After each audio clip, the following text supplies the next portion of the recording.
All right.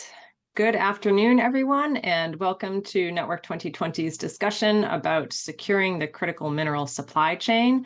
My name is Courtney Dogger, and I'm the president of Network 2020. Before I introduce our guest, I just wanted to introduce Network 2020. We are a New York City-based nonprofit, and we're a platform for nonpartisan conversations about global affairs. We're really trying to bridge the gap between the private sector and the international affairs community by bringing leading experts to have conversations about topics that are shaping our world. And we're really trying to add more nuance to the conversations that are often reduced to just headlines. So we're hoping to get a lot more meat on the bone of these conversations. So it is my great pleasure to introduce our two guests today. First, I would like to welcome back the Honorable Sharon Burke. She participated in a conversation that we held on the geopolitics of critical mineral supply chains a little over a year ago. She is the founder and president of Ecospherics, which consults with nonprofits, governments, and investors on climate change, biodiversity, energy, water, minerals, and human security. And she has served in the U.S. government, in Congress, the State Department, and the Pentagon, where she was most recently the Assistant Secretary of Defense for Operational Energy. Welcome back, Sharon. And it is a great pleasure. And it is a great pleasure to welcome to Network 2020 for the first time, Professor Sophia Kalantzakos. Sophia is Global Distinguished Professor in Environmental Studies and Public Policy at New York University Abu Dhabi. Her research centers on the geopolitics of critical minerals, the transition to a net zero future, and the fourth industrial revolution. She is the author of Critical Minerals, the Climate Crisis, and the Tech Imperium, and China, and the Geopolitics of Rare Earths, among others. So thank you both for joining us today. Thank you, Brandon. To start, I wanted to start with you, Sharon, and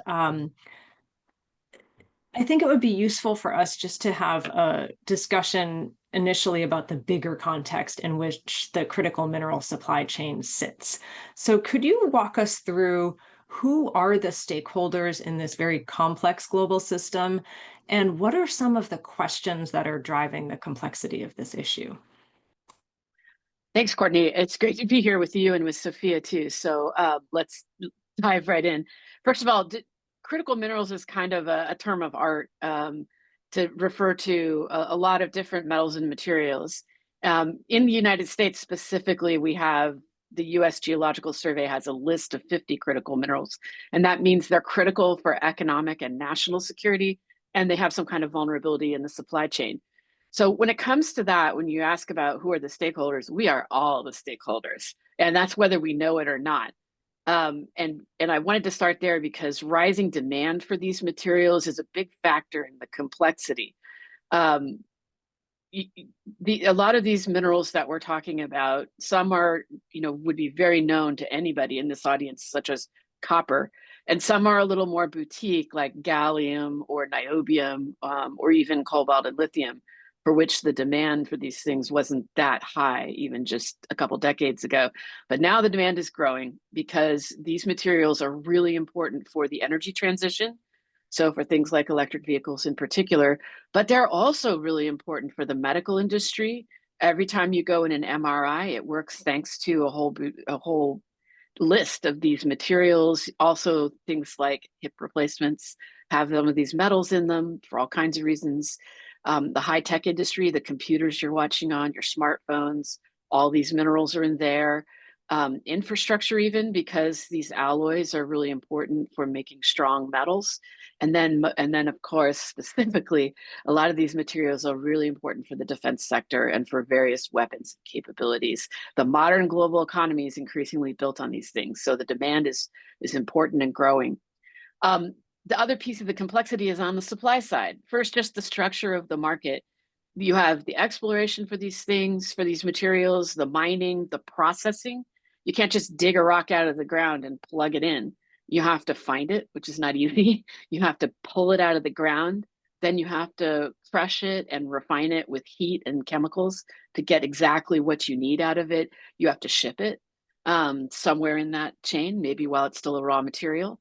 There's a whole value chain, meaning again, you have to turn that mineral into an item that someone can use. That manufacturing value chain is a big piece of it. Also, the commodity markets, and I think Sophia will talk more about this. Commodity markets in general tend to be very volatile.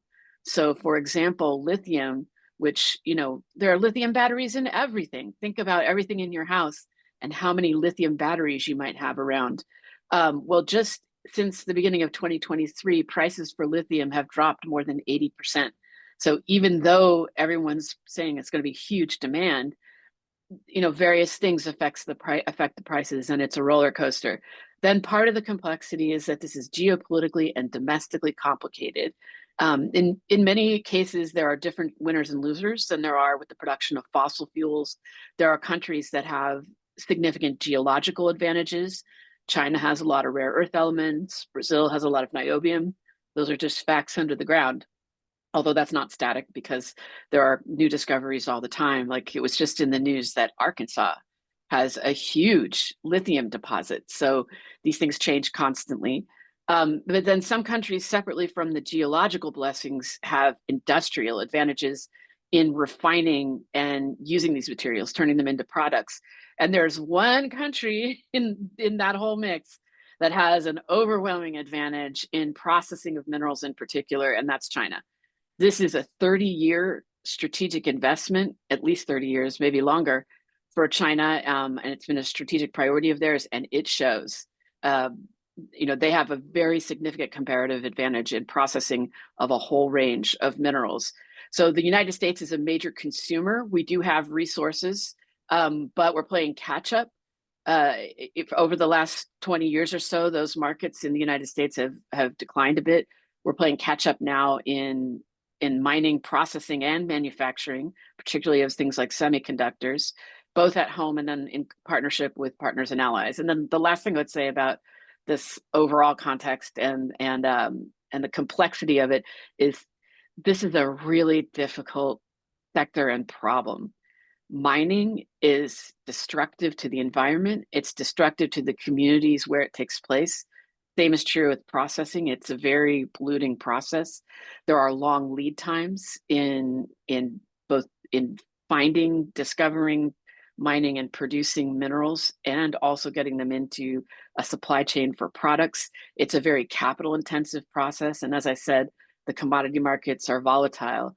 This is hard. It's a hard challenge. And there are really tough trade-offs to be made about where you put your money and your effort.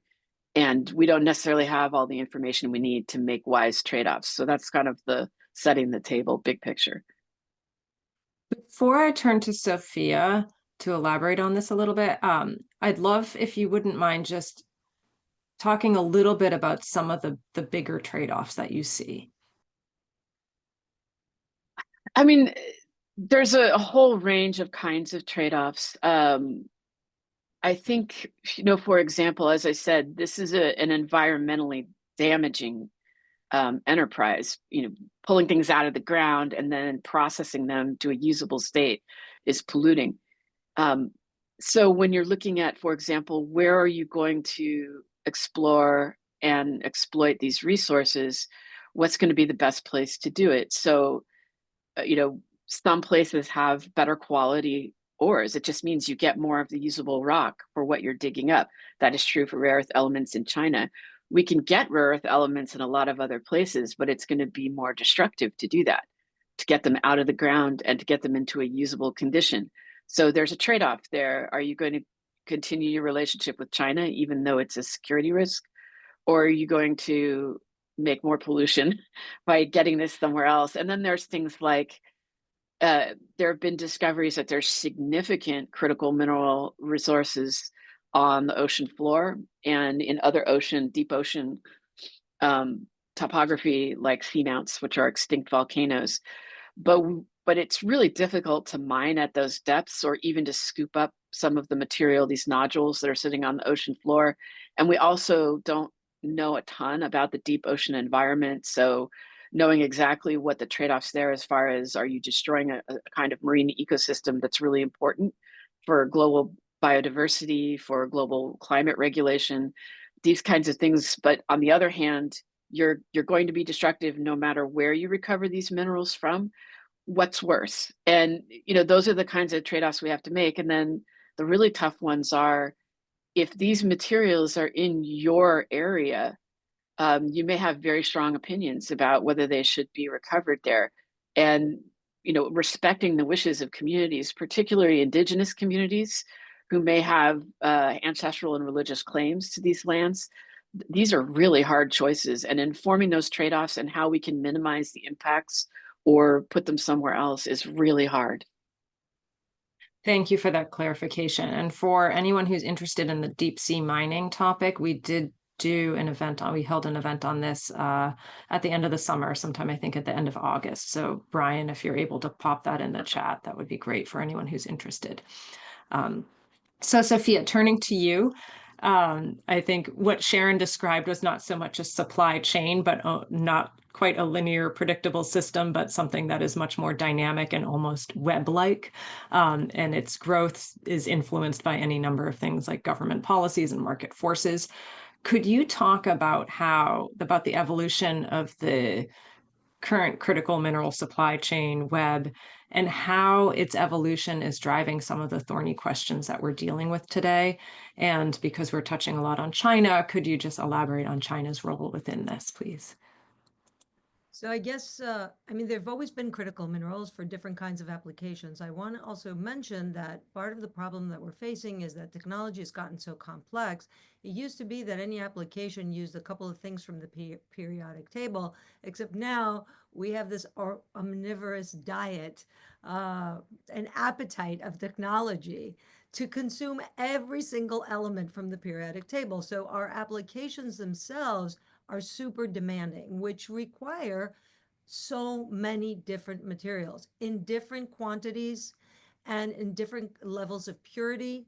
And I'm sort of flagging that so we can think about, the concept of recycling later on, because we talk about it a lot, but in some cases it's something viable. In some cases, this could be super problematic or difficult to achieve or expensive. Things are difficult to achieve or problematic in many cases because they don't make economic sense, because people need, companies need to be making profit.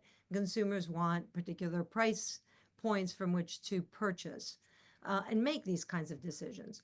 And policy also plays a role in shaping these kinds of prices and priorities. So one of the things, so how did we get the critical minerals we're talking about today, which are many, as Sharon said? Every major industrial nation now has a critical minerals list. Some have 50, some have 40, some have more. And these are dynamic lists. Things keep changing depending on availability or exogenous shocks that may stop our ability to get these uninterrupted access to them. So that could be an embargo, or it could be a war, or it could be geopolitics that we're increasingly seeing is trumping economics. So part of what happened here is we're talking about critical minerals that have to do with the green and digital transitions. And I'd like to stress that because from my perspective, all of this technology, well, maybe not digital, but certainly the green transition has where the majority of these minerals are to be consumed and used. This transition has been created as an industrial response to the climate crisis. And so what happened was we embarked on this solution, this industrial solution. And I say we, the royal we, the world decided after Paris that this is what we are all going to be doing simultaneously. And in escalating and really scaling up the need for all of these applications. And what had happened is I would say the US, Europe, and many of our allies, most industrial OECD countries found out in the process that they were really far behind. And I'll give an example. China did not have an automotive industry, but no country that's an industrial nation can really not have an automotive industry. So they decided to leapfrog early on and invest in electric vehicles because, let's say, they saw it coming. They thought that this was the technology of the future in combination with the climate. So they really did everything they could. They used industrial policy, which was not in vogue in the United States or the EU. Everybody wanted free trade, open markets, globalization. You know, we saw that other Asian countries had used industrial policy to really get ahead as they were industrializing. China did that. It's a one-party system. They could subsidize, they could really turn their attention, mandate certain things to happen. They really invested in this area. And when I first wrote the book about the rare earth crisis of 2010, my message was, wait a minute, rare earths are essential ingredients, inputs to, you know, the electrification of transport or renewables or the defense industry. And yet, when we realized that China could use, even though it was very temporary, it could use its leverage to solve a geopolitical dispute by using this resource competition, economic statecraft, the world initially responded. There was a lot of hypertension and hyperactivity, but in the end, globalization gave everybody the false sense of security that the markets would correct themselves, which they did temporarily for price. And then it made nobody truly invested in creating alternative, finding alternative sources, and also perhaps building resilience in the existing supply chains by being prepared in case the geopolitics got difficult. So this is where we are today. China has an advantage. How is China, as we said, really focused on this? I have colleagues and co-authors in the book on critical minerals, the climate crisis and the tech imperium, who are from the industry, who say, well, you know, it's not like China had some master plan. Supply chains are eminently rational. These supply chains were created, A, because China had industrial policy. We call that strategic planning. But it also was a new market. It made sense to have things sort of work together. So there were many reasons for which supply chains developed the way they were, and everybody was really happy because the price was correct and there was uninterrupted access to it. However, as we see in the 21st century, although now we have all these wars going on, it is unthinkable that we will have a major global war between major superpowers. And as Huntington had said, the big conflict between the major powers moving forward would be in the economic sphere. And we're seeing this because the battle is an industrial competition of who will control and who will have the biggest market share in the green transition and control the tech imperium, as I call it. Because this digitalization of our world also means a consolidation of power for particular elites. It also has a different philosophical, how would you say it, underpinning. Perhaps the West wants more open internet. Other countries that have different political system may want state controlled. So these are very important decisions that we're faced with. Great, thank you for that. Jumping off on that concentration in China, Sharon, you've worked for the U.S. government. How do you view the concentration of refining and processing capabilities in China from a national security perspective? And what are some of the primary vulnerabilities this creates for other countries? Well, first of all, I loved everything Sophia said, except Sophia, I disagree with you that major powers are not going to go to war. You can't take that off the table in the current circumstances. I wouldn't, for all kinds of reasons, but that's a different conversation. On the other hand, I do agree that we shouldn't define security too narrowly, just to be force of arms and organized violence or external violent threats. Security covers a lot of ground these days, and economic security is very, very important. And so the fact that China has such a strong comparative advantage in some raw materials, and then especially rare earth elements, which there are some in particular that are almost impossible to replace. at this point, and that are very important, especially to defense supply chains, and China has a real hold on those. But even more so, they have the disproportionate advantage in processing of a much larger range of minerals. So that is certainly a risk for economic security for the United States, and then also for national security. As I said, we rely on China for our supply chain, for our value chain, for a lot of things, including inputs to other technologies such as semiconductors, which is why the current administration focused so much on that technology. But it's also the production of military material. There are many, many military systems that depend on processing and even raw materials from China. So if you're in an adversarial relationship, that's not a very good position to be in. And as Sophia mentioned about the 2010, the first sort of shot in this economic conflict, this specific economic conflict, China restricted exports of rare earth elements to Japan temporarily as in retaliation for a territorial dispute. And I think about a year later, they also floated, it got out a Chinese paper on musing on potentially restricting exports of rare earth elements. And of course, they've actually done that. In the last 2 years, they've restricted exports of gallium, germanium, antimony, and just recently of rare earth elements where they've labeled them as state secrets, some of the information around the rare earth elements industry in China. They've also been nationalizing some of the few remaining mines that have foreign investment.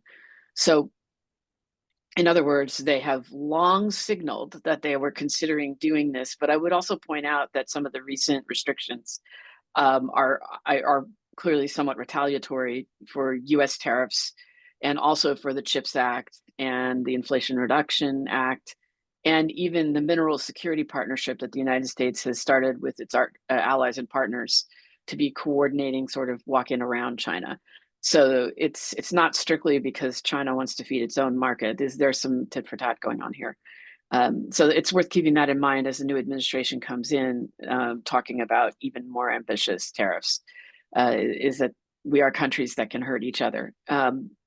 So I think to manage that kind of insecurity with China's overwhelming comparative advantage in raw materials and in processing, the United States is going to need to do several things, and that means increasing domestic production and processing, collaborating with other suppliers and consumers of these materials, investing in innovation, including recycling, as Sophia mentioned, and I think we'll come back to that.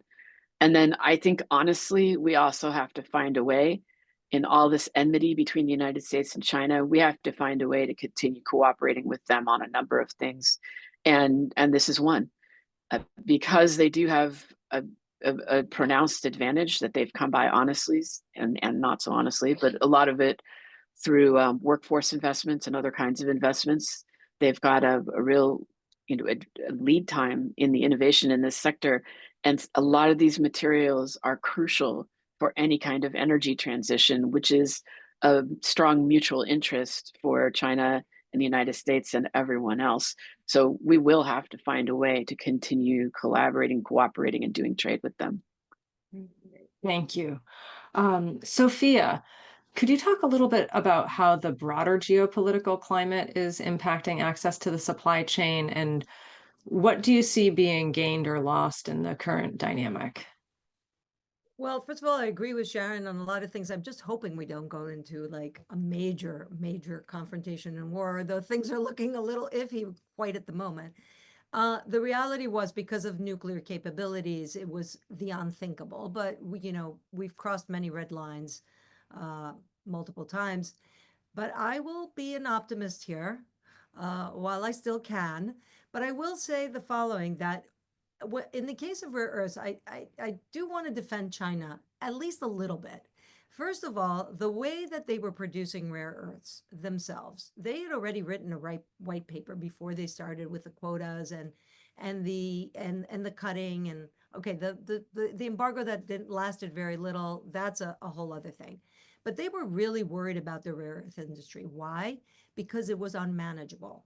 First of all, they were losing so much material that was being exported illegally, and the processing that was happening in different kinds of mines, the leaching, they had such environmental problems that the cleanup was in the billions. And apart from everything else, this is a one-party state. And when a government has a success, it's yay, the government. But when a government has a major failure, it's like, the problem is the government. So it's the same government, one government. They can't be voted out. So when people started reacting to these huge environmental issues, and that's one of the many, many, many environmental issues they had to actually take action, because social stability is really important there. So they decided that they wanted to consolidate, clean up, and manage the situation. So I think there was a real environmental issue, and I'm bringing this up because Sharon correctly mentioned that there are so many trade-offs in this transition. This is an industrial transition that we're trying to manage, a transition that the likes of which we have never seen since, I don't know, the Industrial Revolution, because basically we're taking all the infrastructures and changing them. This is hugely materially intensive, and all of these things have implications, environmental implications, social implications for societies and indigenous populations, but not only. So I think that this is something we need to keep in mind. And one more thing I'd like to bring to the table is the fact that, okay, China, how did China get this advantage, and why is this important? So, after the Cold War, and the United States basically left the developing world in many ways, or at least major parts of it. And the Europeans stayed because, especially in Africa, it was close. They had the colonial ties transformed into these partnerships. The EU saw, the African continent as part of a region in which they really wanted to have, I guess, a relationship and a presence. But the reality was, and after Tiananmen, China, when China was again sort of ostracized and isolated for what happened there, China had to find new markets and new partners.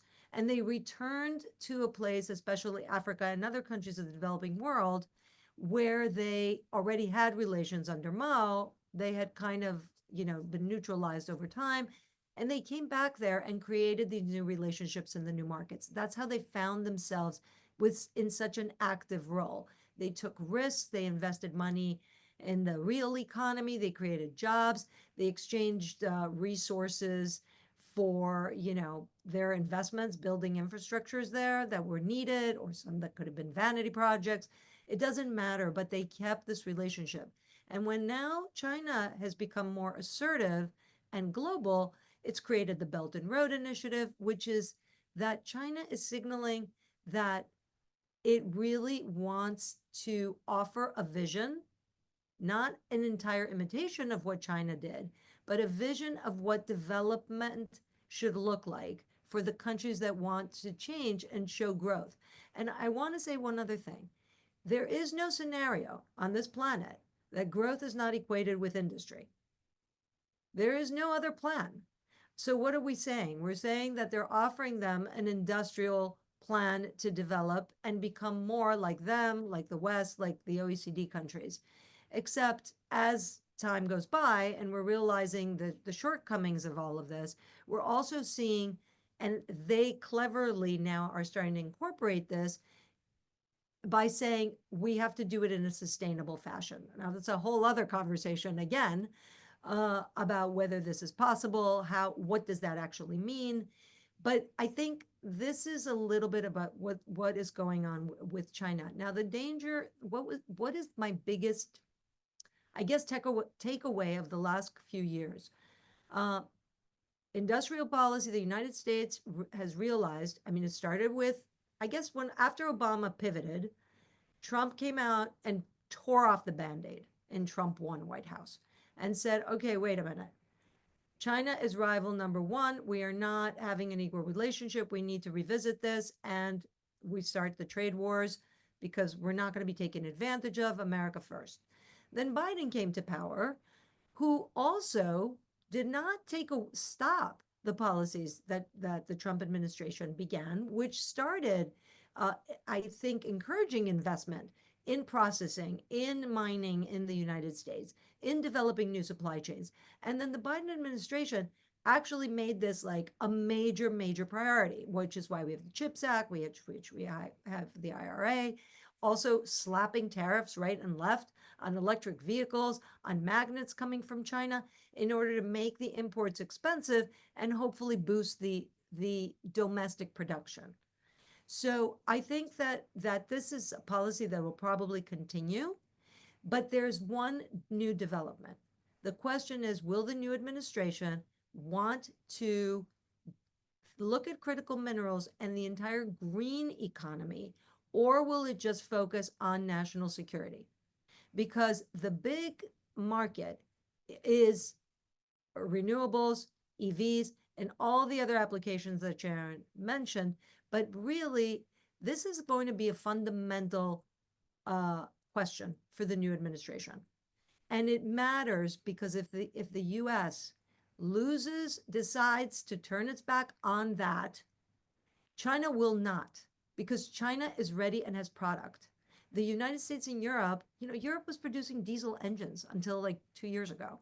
And the United States was, selling SUVs. And now the issue is China is ready with product, which is why all these tariffs have been necessary, because they're flooding the market. So that's my biggest fear in terms of where we stand with China's advantage. Thank you. And that's actually a great segue to Sharon, because, and just for those listening, I want to get in just a couple more questions. And I think some of these overlap with some of the questions in the Q&A box. And if you do have a question, please feel free to put it in the Q&A box. Sharon, Sophia was just talking a lot about the trade-offs, the policies. When it comes to the trade-offs, and you spoke about these earlier, what priorities do you think Washington should have, and what policies are needed to accomplish those priorities? And, the elephant in the room, how do you think an incoming Trump administration will prioritize and develop policy? Before I go to that, Courtney, I just want to say, I want to clarify that Sophia and I definitely have a different view of China and of U.S. industrial policy and U.S. policy in general. Sophia has a much more charitable view of the history and the record of China's involvement in the rest of the world. Before it was Belt and Road Initiative, it was called One Belt, One Road, before the Chinese realized that wasn't the best advertising to say that we'll build things for you, for us. But that's been a big part of China's involvement in other places, is that it's pretty extractive. For the United States, I would differ and say we never left the rest of the world. The United States has long been the largest source of foreign aid around the world, but we definitely differentiated between that public investment and then the private sector activities, which we left up to the markets. And the United States was slow to coming to terms with the fact that leaving it up to the market when the other major investor in these areas was state-sponsored was creating an asymmetry. We should have realized that sooner and been more concerted about how our government supports private sector development, both in the United States and abroad. So slow to the table, but so what should we prioritize now, as you asked, and what can we expect from the incoming? Back to the question of trade-offs, I do think that the United States government and the private sector needs better impartial analysis to inform our choices, how exactly we can improve our economic security with the best geopolitical, environmental, and societal outcomes. That we need to know better than we do now about what that full picture looks like. But as for the policies, I think the main policies that the United States needs to pursue, and that this is not limited to the United States, are first, diversification of suppliers. And that means more supply domestically and also globally. And for the global part, that means we need to make sure we continue to build and maintain our relationships with both major producers and major consumers, because there's power in that consumer cooperation as well. That should start with our key allies, so Canada and Australia and the EU, both as major consumers and as major producers, particularly Canada and Australia. But the EU has reserves and resources here too. For example, think about rare earth elements. Some of the rare earth elements, it's a class of minerals. It's not just a single mineral. Some of the rare earth elements have funky names like yitter because they were first found or isolated in Sweden. So the EU even has some resources here. So our allies should be our first point of contact. But then we got to be really strategic about who our other partners are. And by the way, another really important trade partner is Mexico, of course, our biggest trade partner. But then we need to be strategic. So Brazil, Indonesia, South Africa have very important resources here, minerals that are going to be critical to the future. So we should be strategic about our partnerships as well. And we need to figure out how we might be able to retain a relationship with China where we need to. So diversification of supplies is one. Substitution where possible. Some of these minerals are harder to get than others. And to the extent that we can find substitutes with other materials that are more prevalent or that are produced in friendlier places, there's often a performance loss there, but experimentation continues on that. Recycling. So unlike hydrocarbons, where when you use them, you burn them and they're released as pollution, as exhaust into the world, these minerals are not consumed, most of them, when you use them. So there's a possibility of recycling and reuse. Those technologies are getting better. Right now, it's very expensive to do this, but those are getting better. So that's one area. And there's a whole range of really interesting possibilities there. We can talk more about that if you like. We need to reduce demand. We use a lot of these materials, we use a lot of things as though they're endless and we can throw them away and we can make things big and it's not a problem. So we need to take very seriously using less in every way that we can. So demand reduction is a really important part of the picture. And then innovation. The mining sector has not traditionally devoted a lot of its overhead back into R&D. It's the profit margins aren't always huge. And it's sort of a staid old-fashioned industry, or it has been until pretty recently, although I've had mining executives disagree with me on that, but that's certainly been the character for some time. We need to see a lot more research, a lot more development in exploration technologies. Like there's some really interesting new AI techniques for characterizing underground ores. So exploration, mining, can we make mining less destructive, lower footprint? Processing for sure. Some of the ways that we process these minerals, the smelters and things like that, some of those approaches and technologies haven't changed in a very long time, in decades. And I was just reading about one refining process that China has pioneered, involves 100 different chemicals. So this is an area where it's ripe for innovation, but also in the manufacturing, in the supply chain, getting the mineral to the end use item. As I said, recycling is starting to see a lot more investment and development. And then even in the end use items, and that gets back to demand and reducing demand, is, what do you need these minerals for? And can those items be innovated as well? How you use them, what you use them for, everything. Now, as for the Trump administration, as Sophia said, they did some important work in the first Trump administration. They produced a strategy, the federal strategy to ensure secure and reliable supplies of critical minerals. That was the first real national strategy like that wasn't tied to World War II or previous wars. And it was followed by an executive order and legislation that established the list of critical minerals for the first time at the U.S. Geological Survey. They started with 35 on that list. And that report, had recommendations across a whole bunch of areas, including things like research and development, as I just talked about, permitting reform, workforce development, and better mapping of mineral resources. Because as I said, it's very hard to know where the resources are until you dig, or unless you've already been there and it's there. So better mapping is actually really super important. The Biden administration continued a lot of those strategic priorities that Trump identified and really built out on them, as Sophia mentioned, across all of those areas and also across the value chain. So the CHIPS Act and really trying to give a shot in the arm to the American semiconductor industry.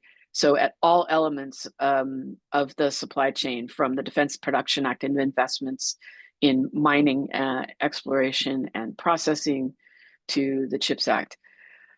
So one big difference, and it'll be interesting to see how this plays out in a second Trump administration, is that that strategy and that executive order really focused on domestic production. And, that's very consistent, as Sophia said, with the America First messaging. So I think you can expect to see there will continue to be a focus on developing more domestic mining. However, I really hope it doesn't stop there, because that will never be enough. You must include global cooperation and global business and global investment, given just the realities of geology and geography. But I think this is an area of a certain amount of bipartisan continuity, just differences in emphasis. All right, great, thank you. One final question for Sophia, and I see a lot of great questions in the Q&A box. So Sophia, Sharon just gave a really great list of some of, the many different ways that, from recycling to other areas in which the supply chain can become more resilient. I'd love to get your take on that. And in particular, how do those innovations and things like recycling move forward, particularly in the global context? Does that need, where is it market forces? Can the private sector do that alone? And where is it policies? And, how do you see the private sector being able to alleviate the pressure on critical mineral supply chains? So I want to tell the taxpayers on the call that this transition is being funded by taxpayer money, because the private sector has a bottom line, it has stockholders. They're averse to a risk that doesn't make economic sense unless it's mandated or incentivized. Now, this is not, rocket science. It's something that's happened for many industries. The fossil fuel industry keeps being subsidized, even though we're transitioning supposedly away from fossil fuels. Agriculture, fishing. I mean, there are endless areas that are getting government support globally, depending on the jurisdiction. Everybody does it a little bit differently. So I think that, for example, recycling will not take off unless it's either mandated, supported, batteries, go through their life cycle, and then it makes economic sense. All these kinds of private sector initiatives or companies or businesses, the math has to work in order for them to take off. So I do think that this is why I'm saying that I hope the United States and Europe, in fact, stays the course, because this is what all of these programs are. The CHIPS Act, the IRA, it's ways to help business scale up the production so that they're doing what businesses do, which is to make money and to make it also affordable for the consumer domestically. Because the truth of the matter is, although Sharon and I might disagree on some of the, the spotlighting of things, the reality is we're living in a hyper-competitive world, and we've gotten to this point, definitely needs to be scaled back because it's completely climate uninformed. This kind of competition in a time when, we have this huge crisis from the global commons, it seems to me like an egregious policy failure. However, it is what it is. And I'm not going to rewrite history right now. But one other thing that I wanted to say, that as Sharon spoke about, the United States, and not only the United States, continuing to support collaboration and exchanges with allies and other countries around the globe. Part of it is, I want to remind everyone that the promise that we've made to the developing world in large is that this green transition, this way to deal with the climate, will not leave the developing world behind, that this will be equitable and inclusive. These are the words of the world community. So part of what we are trying to do, and Sharon mentioned that, I'm just putting the the labels, the labels that identify what it is that we've committed to. She's saying we need to make sure that how these things are sourced in environmental considerations. These things make the price more expensive. However, this is where Europe, I think, is super valuable among other reasons. Europe is a regulatory power. And if the world has agreed that up until this moment, I know that there's some pushback now in the United States, that ESG is going to be one way of trying to ensure that all producers, all the players on the table have to really pay attention to environmental and social governance. This is key, and Europe has the most advanced standards of ESG on the table, and I believe that moving forward, this is something that will also help even the scales, because China too will need to, for reasons of global trade, because even if we're competing at some level, we will be trading. They will also need to adapt to this. And this is one of the ways that we do good, but also level the playing field. So these are different ways, I think, different approaches, different mechanisms. Europe is very good in creating various standards and pushing them forward.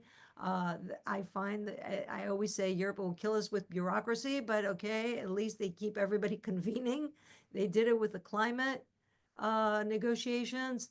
I think that this would be very important. I think financing in the United States is a very strong advantage that the U.S. has. This idea knows how to work the markets better than anyone. Innovation, it's an amazing place in which to innovate. So there are many different ways by which we can move forward, remembering that in the end, we're also trying to resolve the climate crisis. This is the context in which we're supposed to be operating and deploying this kind of plan. Great. Thank you. Sharon, you look like you want to say something. Yeah, just a couple of quick comments. I think, the new administration coming in the United States does not agree with that consensus, and they are not pledged to focusing on the climate crisis. And they, I think, will not honor promises that we've implicitly or explicitly made to developing countries. So the context is about to shift for the United States on this. And unfortunately, that, of course, affects everybody else. So that is certainly a difference that we'll see with the Trump administration. And it's hard to know what that will mean and what that will look like. And, frankly, even for the Europeans, for as forward-leaning as they've been, I would note two things. A lot of the European countries, Sweden, for example, as I mentioned, the Green Party was very predominant until pretty recently. And there was a very strong social consensus in Sweden against mining and producing minerals at home. But everybody had modern technology and smartphones, and it just means that somebody else was doing that processing. So it's nice to have ESG standards, but if you're importing your pollution from someone else, how valid are they really? I think the other really tough situation for Europe is Russia's war in Ukraine. Has put a lot of pressure on their energy supplies, and they have some very tough choices to make. Talk about trade-offs, about whether you keep the lights on and how you do that, and especially when a lot of your natural gas supplies are gone. So it's been muted somewhat because the economy's been a little down, but as the economy recovers, or if the economy recovers, Europe's going to have some really hard decisions to make. I don't envy anybody that. The wars that are going on put a lot of pressure in the system that crops up in all kinds of ways, including on climate and energy. So it's a difficult situation. Thank you. I'm going to try to get in as many of these questions as I can, because I know we're getting close to time, but this has been fascinating so far. Sharon, just starting with you, we have a question here. How can countries, and I think you illuminated a little bit of this, but I'd love for you to go into detail, especially now we're facing the new presidency, how do we reduce dependency on China for this mineral processing without escalating geopolitical tensions? And are there examples, current examples of successful diversification strategies?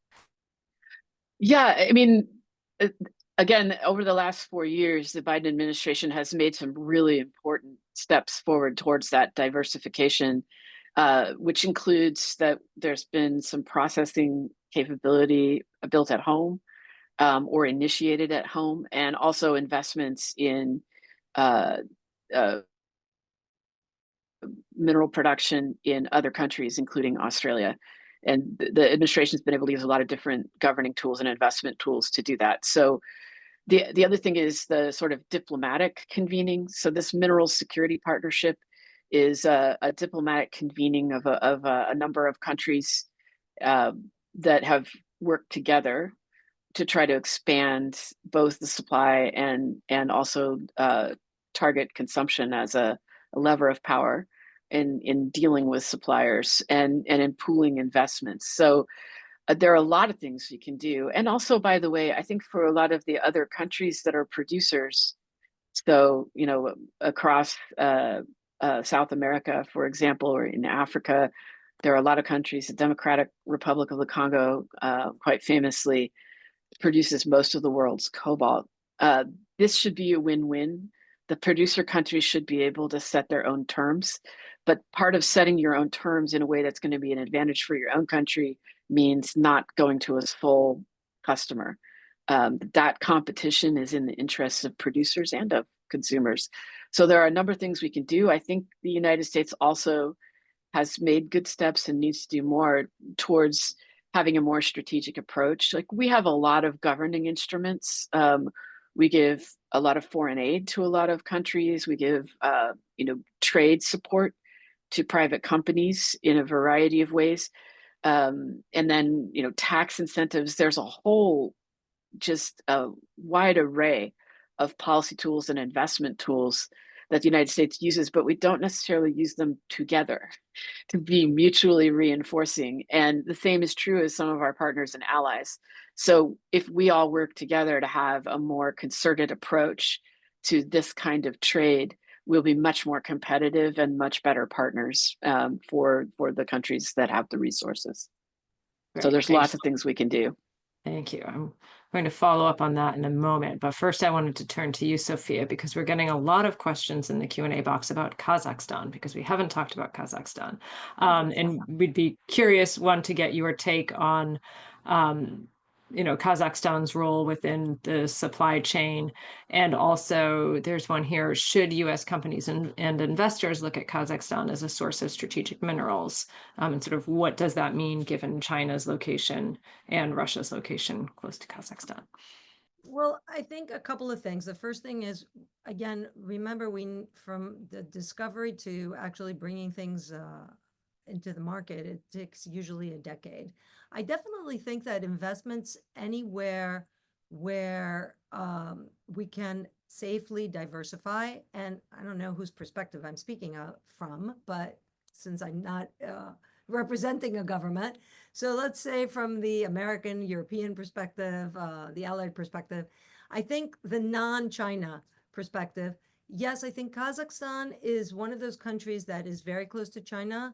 I think that a lot of American partners and European partners are keeping their options open. I mean, I'm in the UAE. The UAE is a very strong ally of the United States. However, most of the electric vehicles in the UAE are made in China. There are tremendous new innovation collaboration happening with the UAE. The UAE has maintained open relations with Russia. India has done something similar. I mean, not everybody is doing, just because a country has not completely decided that you're with us or against us, doesn't mean that we can't work with that unless we're moving in that direction. All of this is politics.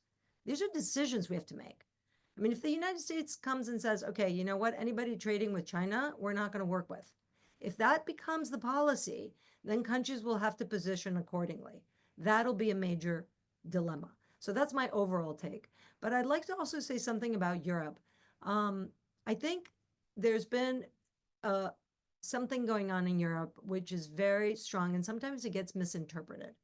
So for Europe, the Russian aggression against Ukraine has created a huge problem of gas prices.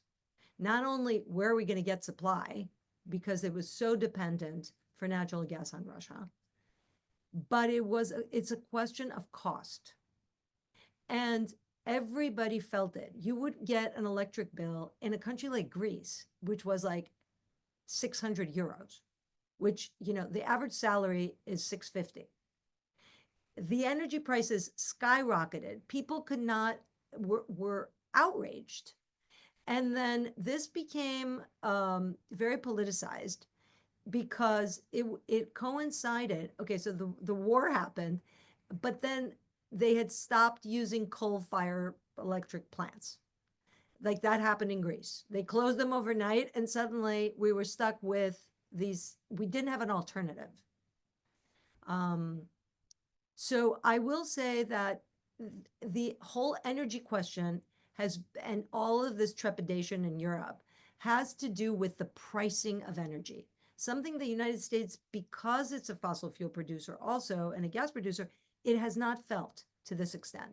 Now, from the moment, a very new development that the United States can actually export LNG, had enough gas to export. This happened like after 2017, 2018. Europe did find replacement. So I don't think the concern is so much of the Russian reliance anymore, because for natural gas, there are other sources, and LNG, it is more expensive, of course, to use LNG. But it did also create a market for American natural gas, and it helped bond the allies, I think, together in a way that I think was also a new way of creating an interdependence, right? Because if we're going away from globalization and for global ties of interdependence, I think underlying what Sharon is saying is that we're creating new ties of interdependence or strengthening interdependence in the system elsewhere. So I think that Europe has to diversify its energy mix. There is a conversation about nuclear, which, many Europeans do not want to say that word, do not like it.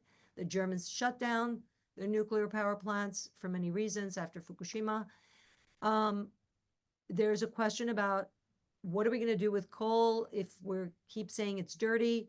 How do we secure our gas? And also pushing for the renewables, except it has to be reframed differently, because the politics are moving toward the right a little bit.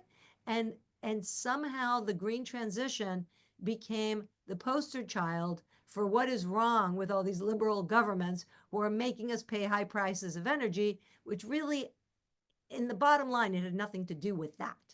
It had to do with exogenous shocks. So Brussels is, I guess, repackaging the message so that it gets, let's put it this way. Climate action is now becoming, resilience, fighting off extreme weather, or creating new jobs. I think this is going to be, I think Europe will stay the course, but may talk about things a little bit differently, as green is out of vogue now, politically speaking. And just quickly, I was going to say, Courtney, I am not deeply familiar with Kazakhstan's mineral sector, but I've written down that I need to go look at it. So, but I would say that, people are very cost sensitive and the regulatory environment. So I would want to look particularly at how safe it is to make an investment, how safe your money is to make an investment in Kazakhstan, and the transportation infrastructure. And those things would probably have a lot to do with that, but I'm certainly going to look at it. I'm really interested. And I saw there was another question about lithium. And I think the big question right now on the fortunes for lithium going forward are that the market is so down. And as I said, these markets are really volatile. And it's the perennial problem with minerals is that it requires a steady long-term investment to get a mine up and running. and the commodity markets are up and down. And so it can be really hard to make a consistent profit. And that's a real problem with lithium right now. But, barring that, because again, that constrains the investment environment, there's been some really interesting finds lately of new lithium deposits. This one in Arkansas is fascinating. USGS is saying it's huge. Now they use their AI techniques to identify it, so we'll see once they start digging. But I mean, I'm pretty optimistic that lithium, it has a better picture going forward. It's just a question of when can you actually get a consistent investment to get more out of the ground and ready to go. Yes, and then and that loops back to a lot of the questions I think we were talking about earlier too. So unfortunately, we don't have time to dig back into those questions, but I want to say thank you both so much. This is fascinating. You're both so knowledgeable. I really appreciate your taking the time. Thank you, everyone, for the excellent questions. I'm sorry I could not get to more. Just as a quick note, our next briefing, we actually have one on Thursday with Adam Siegel, and we'll be talking about China and technology and its influence on the world. So that is free and open to all. So we encourage you to join. This is also, we're entering giving season. We're a nonprofit. We rely on donations, individuals to keep us going. So if you can, we encourage you to donate to support Network 2020 or join as a member. That also helps. So we just want to say thank you, everyone, for all of your support and your help. And especially thank you to our wonderful panelists today. So Sophia, Sharon, thank you very much. Take care. Thank you. Thanks for inviting me. Bye-bye.